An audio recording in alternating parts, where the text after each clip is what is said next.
بسم اللہ الرحمن الرحیم اللہم صلی علی سیدنا محمد وعلی آلہ وصحبہ وبارک وسلم۔ السلام علیکم ورحمۃ اللہ وبرکاتہ۔ آئیے ہم وضو واجب ہونے کی شرائط پر غور و فکر کرتے ہیں۔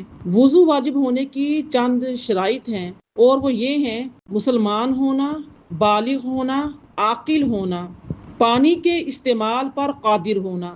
یہ چار وجوہات ہیں جن کے ہونے سے وضو جو ہے واجب ہو جاتا ہے۔ پہلی شرط تھی مسلمان ہونا۔ کافر پر وضو واجب نہیں، کیونکہ وضو عبادت ہے اور کافروں کو عبادت کا حکم نہیں دیا گیا، نہ ہی ان کی عبادت قبول ہوتی ہے۔ بالغ ہونا، نابالغ پر وضو واجب نہیں ہوتا۔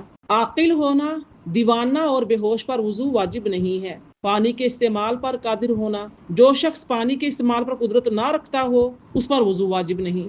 وضو صحیح ہونے کی جو شرائط ہیں وہ یہ ہیں کہ تمام اعضاء پر پانی کا پہنچانا، اگر کوئی جگہ بال کے برابر بھی خشک باقی رہے گی تو وضو نہیں ہوگا۔ جسم پر کسی ایسی چیز کا نہ ہونا جو پانی کے پہنچنے میں رکاوٹ ہو، جیسے بدن پر خشک موم، چربی، سوکھا ہوا آٹا، ناخن پالش یا تنگ انگوٹھی، بریسلٹ وغیرہ پہنی ہوتی ہے، یا پاؤں کے انگلیوں میں تنگ چھلے وغیرہ ایسے پہنے ہوئے ہوتے ہیں، دھاگے کس کے باندھے ہوئے ہوتے ہیں، تو ان سے بھی وضو کامل نہیں ہوتا۔ وضو کے دوران ایسی بات پیش نہ آنا جس سے وضو ٹوٹ جاتا ہو، مثلا دوران وضو پیشاب کے قطرے آ رہے ہوں، اگر شرط مذکور ہے تو اس پہ کوئی حرج نہیں ہے۔ وضو جو ہے ہر قسم کی نماز کے لیے فرض ہوتا ہے، خواہ فرض نماز ہو یا سنت ہو یا نفل ہو، جنازے کی نماز ہو یا سجدہ تلاوت ہو۔ دو صورتوں میں وضو کرنا واجب ہوتا ہے: خانہ کعبہ کا طواف کرنے کے لیے، قرآن مجید کو چھونے کے لیے۔